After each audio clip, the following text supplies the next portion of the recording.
En fin, vamos a hablar con otro sindicato. Porque nosotros seguimos ahí, sabéis que somos más pesados que cualquier otra cosa. Seguiremos ahí. Daniel Bernabeu, médico y delegado del sindicato AMITS de La Paz. Muy buenas tardes. Buenas tardes. Encantado de saludarle. A ver, lo principal, ¿por qué se mezclan pacientes positivos con negativos en ese hospital? La situación del hospital en este momento, y en general la de todos los hospitales grandes de Madrid, es compleja. Tenemos un gran número de pacientes COVID. En nuestro caso tenemos 12 plantas ocupadas por pacientes COVID, más la planta de intensivos, son 13, y casi 240 ingresados por COVID. En estas situaciones, pues tenemos por un lado pacientes COVID y luego hay un protocolo de rastreo de posibles pacientes que durante el transcurso de su ingreso han podido contagiarse o han podido desarrollar una enfermedad que en su momento a la hora del ingreso fue negativa. En esos rastreos pueden pasar dos cosas, es decir, puede ser un paciente sintomático y el rastreo a juicio clínico es sobre un paciente sintomático y en ese momento se activa el protocolo para derivarlo hacia una planta COVID. La derivación de un paciente a una planta COVID está muy relacionada con la disponibilidad de camas que tenemos en un momento dado. De tal manera que si tenemos el hospital al 100%, tardamos un cierto tiempo en poder trasladar a este paciente a una sala COVID.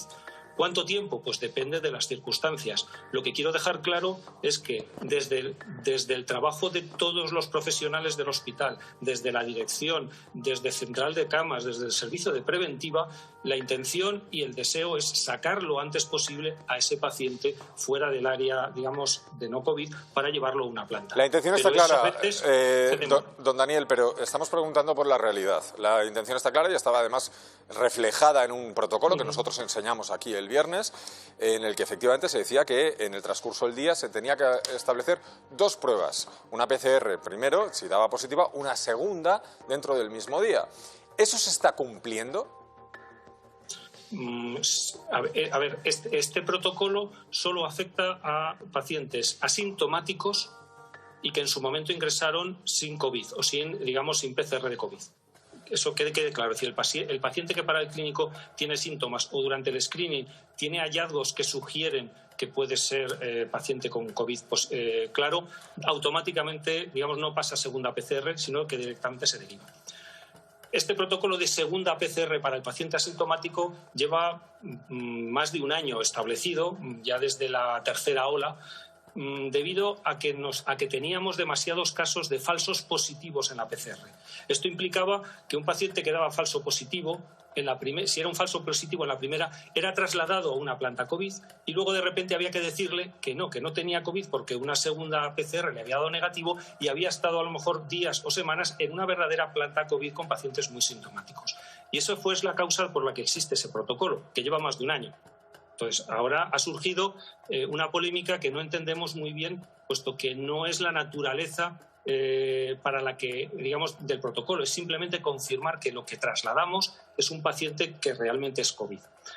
Cuando pasa esto, tenemos dos posibilidades. Una, aislar al paciente mientras llega esa segunda PCR, que suele estar entre 4 y 6 horas, es lo que tarda esa segunda PCR en llegar, y se puede o aislar al paciente si tenemos una habitación individual, o si no es posible, incluso a veces lo que se hace es, o no tenemos cama en ese momento en una planta COVID, es sacar al paciente, que no tiene COVID, al paciente PCR negativo, sacarlo de esa habitación para que no esté contacto y llevarlo a otro área. Es decir, se intentan todas las posibilidades y a veces hay unos lapsos de tiempo que son imposibles de obviar. Es decir, nos gustaría tener un hospital con más camas, con más posibilidades. Nos gustaría poder derivar más pacientes al Zendal. El Zendal en este momento está con menos de 200 pacientes. Nosotros tenemos 240. Es decir, se hace lo que se puede en el contexto, pero con la auténtica seguridad de que siempre se está velando y se está en el interés del paciente. Pero existen una serie de factores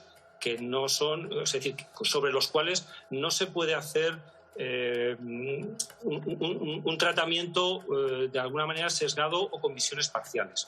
Con visiones parciales no lo sé, lo que sigue, y usted dice que no entiende por qué esta polémica. Nosotros tuvimos aquí una enfermera que, por cierto, no se atreve a volver a aparecer en público, que denunció que se veían obligados los enfermeros y enfermeras de ese hospital a dejar en una habitación un paciente que había dado positivo porque no tenían otro sitio donde dejarlo. En una habitación donde compartía habitación con otros pacientes que no habían dado positivo.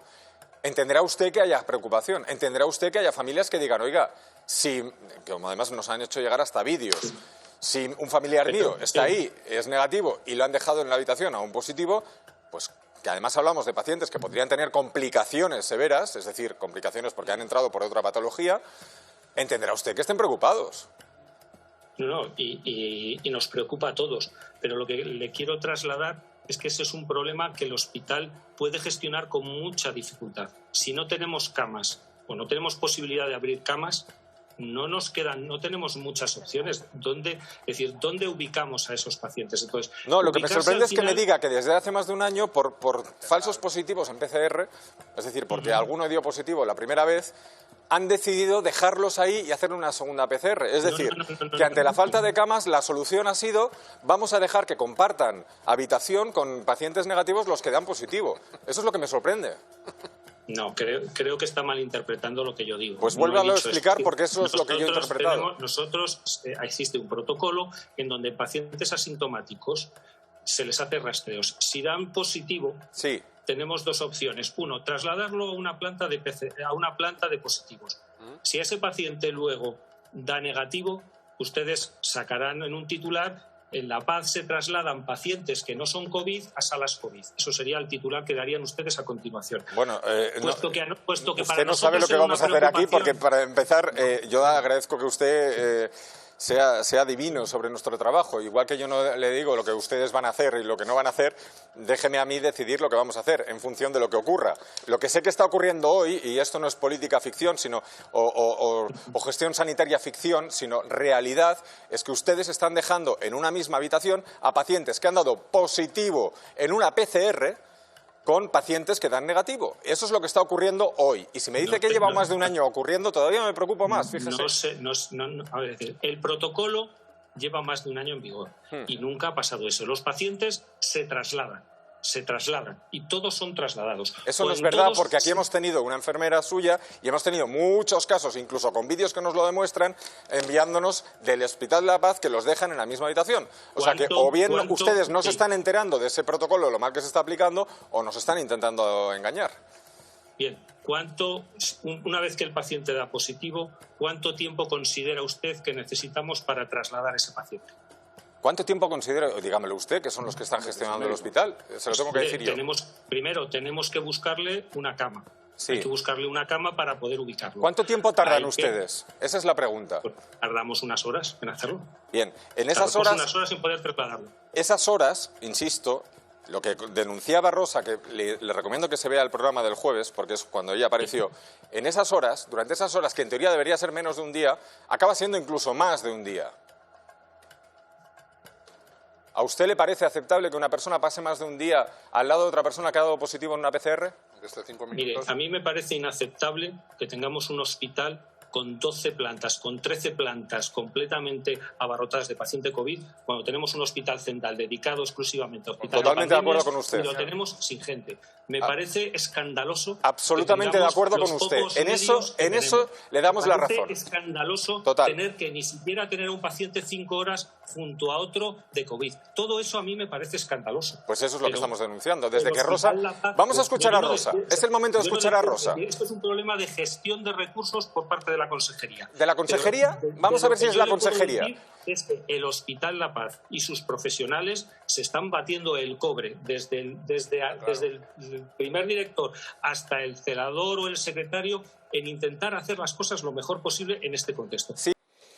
Doctor, usted como médico, como delegado del sindicato AMITS en La Paz, hemos escuchado a Rosa decir que habían dado una orden, se había dado una orden en La Paz, no ha dicho textualmente, una orden de que esos pacientes que habían dado positivo se quedaran en la habitación. ¿Quién dio esta orden? A mí no me consta, es decir, a mí no me consta, eso ya tendrían que preguntarle a la dirección porque yo no tengo constancia. Yo les puedo comentar un poco la experiencia con este tipo de situaciones. Desde luego, lo que se dio en la tercera planta, que yo no pongo en duda ninguno de los comentarios, me parece un hecho desgraciado, me parece que algo que es excepcional, es decir, que no es habitual en la experiencia que yo tengo ni en la de la mayoría de las personas. Sí es cierto que durante unas horas, en tanto se encuentra, se localiza y se encuentran los huecos adecuados para el paciente, pues puede haber ese momento, esa convivencia, que se toman una serie de medidas protocolizadas en cuanto a intentar el aislamiento, que se advierte, en fin, lo que han comentado ustedes en la noticia, que es así, pero sobre un caso muy, muy, muy particular.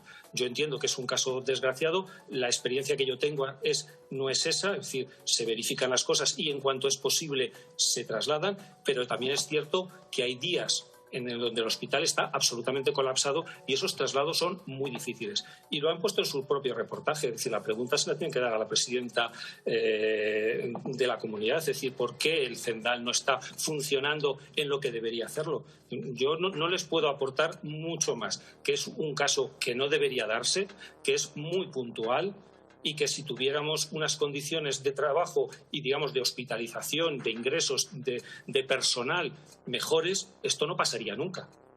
Bien. Pero, bueno, pues seguiremos indagando, doctor, porque esto nos preocupa a todos, principalmente a los familiares de esos pacientes, obviamente, pero también al resto de ciudadanos, decir, oiga, ¿en qué situación estamos dejando nuestra sanidad pública como para que estas situaciones se tengan que estar produciendo?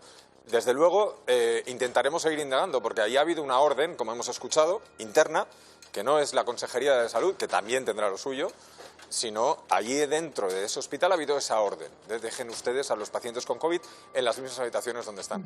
Y eso nos preocupa. Yo creo que es un error no me consta y no, desde luego sería la primera vez que se da ese caso. O sea, creo más en un error de interpretación o de expresión por parte de Rosa que de veracidad eso. Fíjese que como no podemos hablar con ella, desde que hizo esa declaración de repente ha desaparecido el mapa, también curiosamente. En fin, es todo muy sospechoso. Muchísimas gracias, doctor. Gracias por atendernos y amablemente. Un abrazo. A vosotros, muchas gracias.